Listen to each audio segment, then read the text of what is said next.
Hello everyone, my name is Pew Pew Choo Choo, and today we will be taking a look at the first Wargame AirLand battle multiplayer commentary. So we're playing a 3v3 here, and I'm going to be playing on the left side of the map here. And well, right now we're deploying some of the troops, but I want to show you guys a deck that I made designed to just kind of eliminate the problem of ATGM spam inside the game right now. So we're playing on the destruction game mode, so we're trying to essentially we're trying to eliminate as many units as possible on this map. And what essentially happens is that we're given a numerical total of troops that we have to reach. So we're playing to 6,000 points. For those who haven't played this or the original game, we're just essentially trying to destroy as many units as possible. And one of the things that have been happening inside the game is that the USSR and the PACT players really take favor of using defensive tactics and putting just these anti-tank guided missile launcher things everywhere, and preventing the NATO player from attacking at all. So this deck kind of prevents, this deck is kind of made to kind of counter that type of gameplay by smashing through the enemy's lines. So what I've bought here is just mainly some of these rather heavy Abram tanks, which are just designed to move fast and strike fast. One thing that I have to do here, just real fast, is turn down the effects volume. So we're just gonna downplay those. Yeah, much better. As you can see here, these tanks just absolutely wreck everything that stands in their way. So long as we keep the armor on these tanks facing forward, they should be able to go right through here. These Super M60s are actually not bad too. They're a little cheaper, but they have a little less armor, and their gyro stabilizers aren't as good. Here we actually pick off the enemy's command vehicle, rendering him unable to actually capture Charlie, which in turn disallows him from using this reinforcement location. So he won't be able to actually reinforce his troops inside Charlie from this location, which is rather nice. So that was a very fast play. Usually, generally speaking, taking out your opponent's first little line of defense takes quite a little bit of time, but we actually ran through that inside 6 minutes, or 2 minutes, sorry. And let's take a look at the trade-off. So inside this round, we started off with 1,000 points. That's how many resource points you're given, and that's actually what these numerical values represent on each of these zones. Like Echo produces 9 points per 5 seconds if you have one of these command vehicles marked with a star inside them.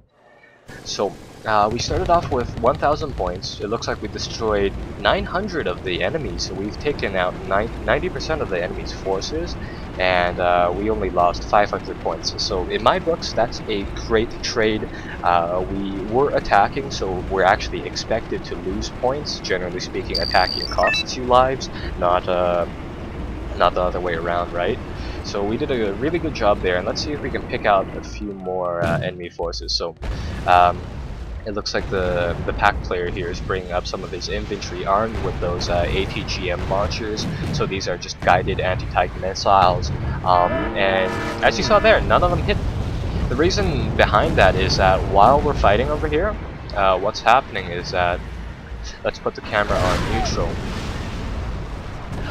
His infantry are panicked right now, so their morale is just in the gutter, which affects their ability to shoot some of these missiles. But our tanks are also just closing up on these infantry so fast that they're only able to get 1 or 2 missiles off, and during that time, another tank might shoot and actually take out that infantry squad, effectively disabling that first shot they fired because those missiles are guided. You see here that I tried to deploy my tanks inside like a line formation. I try to spread them out by a little bit, because if you don't do that, what'll happen is that a plane will just come right by, sweep down, and just blow the heck out of your tanks. major downside in playing this deck is that while you can absolutely devastate enemy ground forces, artillery and air power will be the most important things to your well-being. If the enemy brings in a lot of helicopters, then you're kind of screwed depending on whether or not you have any of these missile launcher things, these Chaparrals. Unfortunately, we only have one. It's actually out of ammunition. So I'm going to put this back onto my view again, and you'll see here that we've actually run out of ammunition. One of the funny things I just noticed here is that the enemy had that WTF marker. He was pretty surprised, to say the least. At this point, I was kind of unsure about what to do next. I mean, we took out an enemy comms vehicle again, and we also took out a few tanks over here, but I didn't find the enemy's comms vehicle inside Echo, so I suspect it being inside this little forested area. So yeah, and it turns out it was. One of the things that I have to note for these comm vehicles, I bring in some Bradleys to clear them out, is that inside my Wargame European Escalation videos, I kind of told people to avoid buying the Jeep ones that I have here. So this is just kind of lone Jeep command vehicle, really fragile, susceptible to aircraft, artillery, pretty much to everything. And I kind of encourage people to buy some of these armored ones that aren't vulnerable to small arms fire, and buy some of these rocket launchers to protect them. But inside the beta, I'm actually favoring just buying these cheapo ones that don't cost a lot of resources, simply because people don't typically strike at them as often. Over here, it looks like we lost all of the super M60s. We don't have any air support, or air superiority, I should say. So we're kind of in a different, we are in a difficult situation now. The problem with that is that if the PACT player brings in some helicopters, they can absolutely devastate these Abrams. See that he's brought a single chopper in. He's hitting my my supply vehicles, my captured supply vehicles, so that's not that big of an issue. But I'm trying to pull these tanks back. Unfortunately, they do move a little slow in reverse. They're putting quite a lot of those rocket pods on us. I should note that the Russian tanks, yeah, they get annihilated instantly when facing these Abrams, but their air superiority just knocks out everything that we have. Yeah, every single one of their tanks goes up in flames here.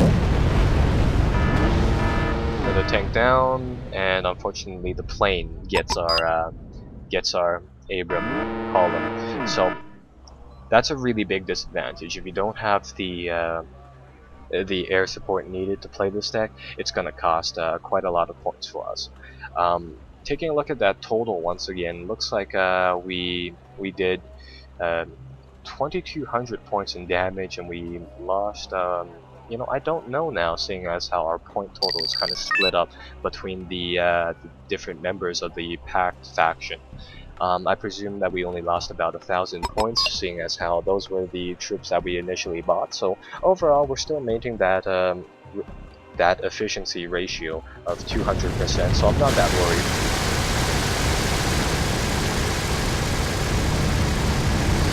What you're seeing right now is I have these Vulcan armed, I'm not sure how do you pronounce these, pivots or pavids, anti-aircraft things. I don't really know what to call them, APCs maybe, and I like these simply because they are really good against taking out enemy aircraft that try to come by. But another good effect that they have is that they can really shred up ground targets. More importantly, they can shred up infantry and tanks. They can stun tanks, but they can't really destroy them very well. So at this point, we've already secured half the map, which is rather nice. The enemy, unfortunately, controls the bulk of this side.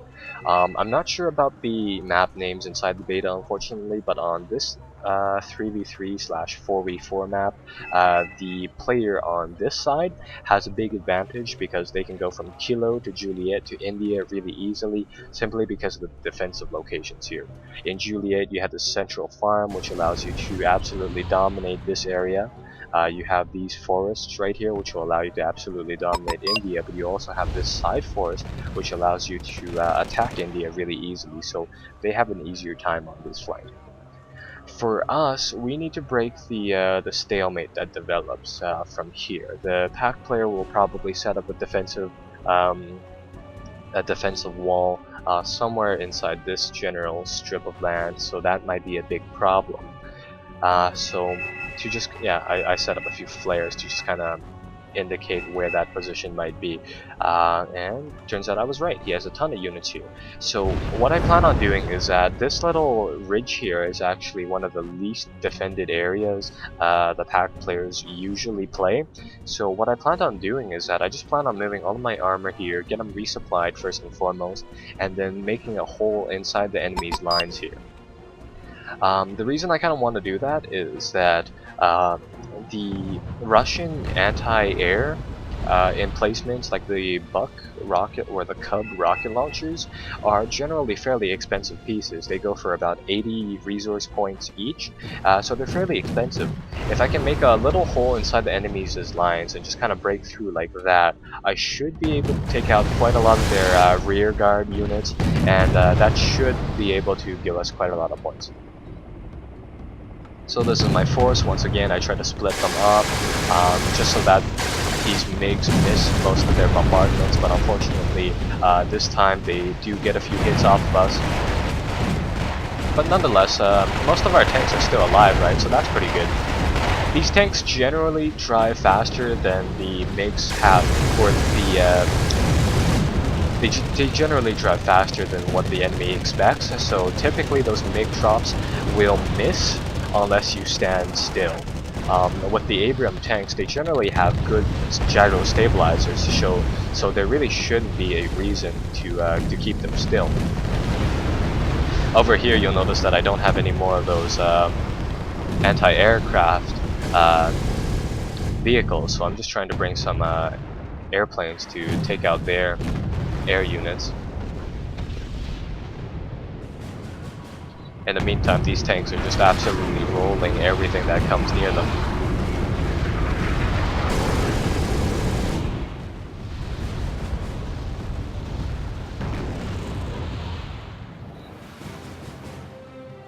Now, fortunately, at this point inside the game, I kind of figured that since I don't have any more of those AA cover units, I might as well try to break through to my own lines over here.